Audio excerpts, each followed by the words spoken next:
আরামবাগের করুই অঞ্চলে বিরাট এক খড়ের গাদায় ভয়াবহ অগ্নিকাণ্ড এবং যার জেরে চাঞ্চল্য ছড়িয়েছে এলাকায়।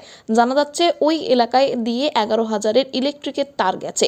একটি পাখি সেই তারে এসে বসলে তারে তারে সংঘর্ষ হয়। এরপর আগুন জ্বলে ওঠে, পাখিটি মারা যায়। এরপর সেই আগুন কোনোভাবে এসে পাশে থাকা একটি খড়ের গাদায় পড়ে এবং দাউ দাউ করে জ্বলে ওঠে। খড়ের গাদাটি পুড়ে ছাই হয়ে গেছে, প্রায় গাদার বেশিরভাগ অংশ। ক্ষয়ক্ষতির পরিমাণও বিপুল হয়েছে। এরপর তড়িঘড়ি খবর দেওয়া হয় আরামবাগ দমকল কেন্দ্রে। আরামবাগ দমকল কেন্দ্র থেকে 2টি দমকলের ইঞ্জিনের তৎপরতায় 3 থেকে 4 ঘন্টার পর আগুন নিয়ন্ত্রণে আসে। এখন পরিস্থিতি অনেকটাই শিথিল সেখানে। এ বিষয়ে আরও কি জানা যাচ্ছে দেখুন বিস্তারিত 24 আওয়ার্স আরামবাগের রিপোর্ট।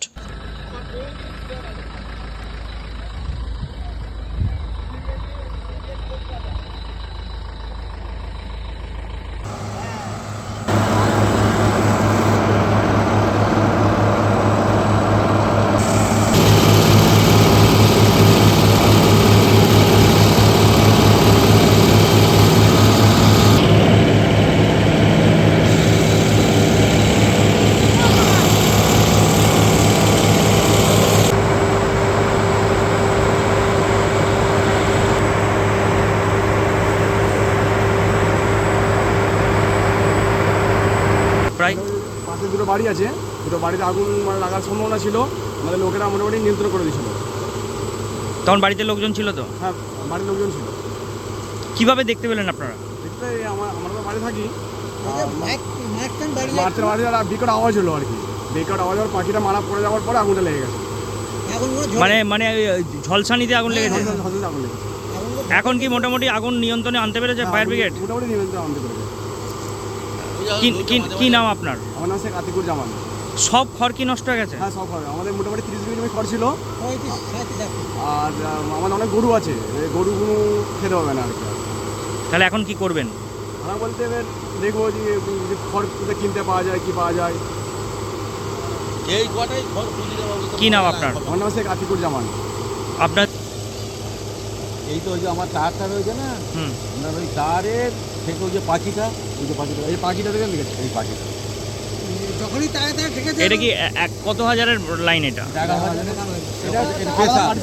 প্রেশার লাইন, এটা প্রেশার লাইন না কি জন্য এই স্পেশাল লাইনটা করা হয়েছে? তারটার জন্য এই যে তার আলাদা লাইন করা আছে, ওদের আলাদা লাইন। এটা তার মানে আপনার ওই 11,000টা শুধু ওই তারটার জন্য এ করবে। কতক্ষণ দমকল এসেছে? প্রায় এসেছে 8 ঘন্টা পরে চলে এসেছে। আবার চলে এসেছে মোটামুটি ধরুন আমি 4টেই চলে এসেছি। এখনো আগুন নেমেনি? এখন চলছে।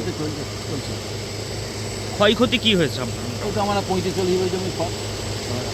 মানে আমাদের অনেক গরু আছে। মানে এত খড় কি করেন? ওটা আমার গরু আছে, কিছু বিক্রিও করা হয়, মরাই খড় এইসব হয়। কিন্তু গরু ধরুন 10টা গাই গরু আছে। প্রথমে কি আপনারা চেষ্টা করেছিলেন গ্রামের লোক মিলে? হ্যাঁ, ওরা চেষ্টা করছিল অনেকগুলো লোক, আমাদের লোকেরা। এই জায়গাটার নাম কি? এটা করু স্কুলটা। আপনার নাম কি? আমার নাম শেখ নুরুজ্জামান। আপনারই? আমার সন্তানের পরে মন বসছে না, প্রচুর পরিশ্রম করেও আপনি আশানুরূপ পারিশ্রমিক পাচ্ছেন না, যার ফলে আর্থিক সংকট আপনার জীবনে দুঃখ এবং চাপের ছায়া ফেলেছে। দেনার ভারে জর্জরিত স্বামী স্ত্রীর মধ্যে প্রতিনিয়ত ভুল বোঝাবুঝি বেড়েই চলেছে। নতুন বাড়ি কিনেছেন, কিন্তু সেই স্বপ্নের বাড়িটা যেন আরও দুর্ভোগ নিয়ে এসছে আপনার জীবনে। আপনি ভাবছেন সস্তায় পাওয়া বাড়িটা নেওয়াটাই কি সঠিক সিদ্ধান্ত ছিল? এমনই সব দ্বিধাদ্বন্দ্ব এবং জীবনের কঠিন মুহূর্তে আপনাকে সঠিক পথে পরিচালিত করবেন আন্তর্জাতিক খ্যাতিসম্পন্ন স্বর্ণপদক ও স্বর্ণ মুকুটপ্রাপ্ত ডক্টর অজয় শাস্ত্রী। তিনি শুধু আপনাকে পথই দেখাবেন না, আপনার জীবনে সত্যিকারের সুখ, শান্তি, ঐশ্বর্য, অর্থ যেন সঠিক সময় আপনার কাছে পৌঁছে দেয় সেই দায়িত্বও নেবেন। তাঁর অভিজ্ঞতা এবং জ্ঞানের আলোতে আপনার জীবন হয়ে উঠতে পারে নিরুদ্বেগ ও সমৃদ্ধির পথে ধাবমান। তাই আর দেরি নয়, স্ক্রিনে দেওয়া নাম্বারে এখনই ফোন করে ডক্টর অজয় শাস্ত্রীর সাথে যোগাযোগ করুন। কে জানেন, হয়তো একটি মাত্র ফোনই আপনার জীবনকে বদলে দিতে পারে।